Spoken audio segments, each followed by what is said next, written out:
Mummy পাতা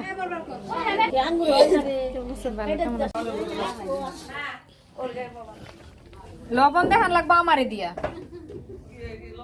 দিনটি ছিল বাগ্নির প্রোগ্রামের আগের দিন।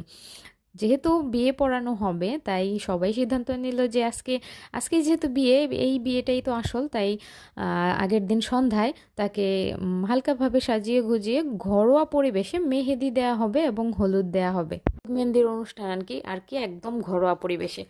তারপর আমার শাশুড়ি মা চলে গিয়েছিল আগে, তো আমরা যাইনি। আমার আবার পায়ে ব্যথা ছিল, পা কেটে গিয়েছিল, হাঁটতে পারি না আমি কিছুদিন যাবৎ, পায়ে ব্যান্ডেজ করা, আর হাঁটলে হচ্ছে রক্ত বের হয়, অনেক ব্যথাও করে।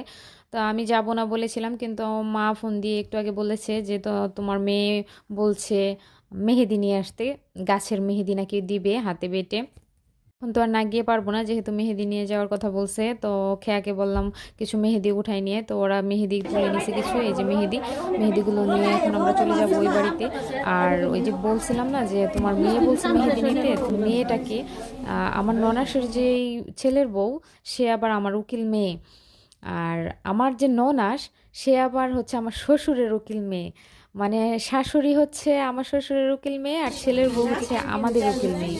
তো এই যে আমার ননাস হচ্ছে রান্না করছে খিচুড়ি, সবাইকে রাতে খাওয়াবে তাই খিচুড়ি রান্না করছে, চাল ডাল মুরগির মাংস আর সবজি দিয়ে সবার জন্য খিচুড়ি রান্না করছে, রাতে খাবে সবাই।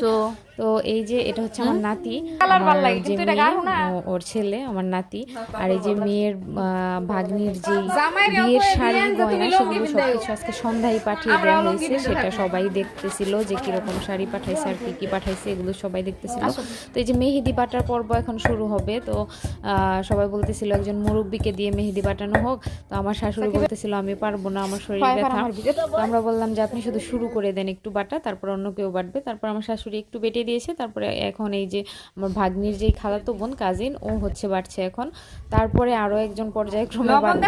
আর এই যে ওরা হলুদ মেহেদি দেওয়ার জন্য যে সামনে সাজাবে, সেগুলো বানিয়ে রেখেছিল কয়েকজন মিলে।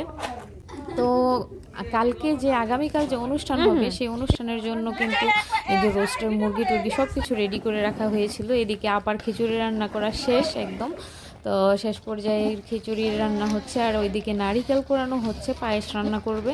এদিকে কিন্তু খিচুড়িও রান্না প্রায় শেষ। খিচুড়ির রান্নাটা কিন্তু অনেক সুন্দর হয়েছে দেখতে, আর খেতেও অনেক মজা হয়েছে, আর সব ধরনের রান্নায় অনেক টেস্ট হয়। এদিকে আমার মেয়ে দেখেন মেহেদি বাটতে বসে গিয়েছে, পাকা বুড়ি একটা, সে এখন মেহেদি বাটবে সবার দেখা দেখি। তাই আম্মা ওকে নিয়ে বসছে যে নাও তুমি মেহেদি বাটো।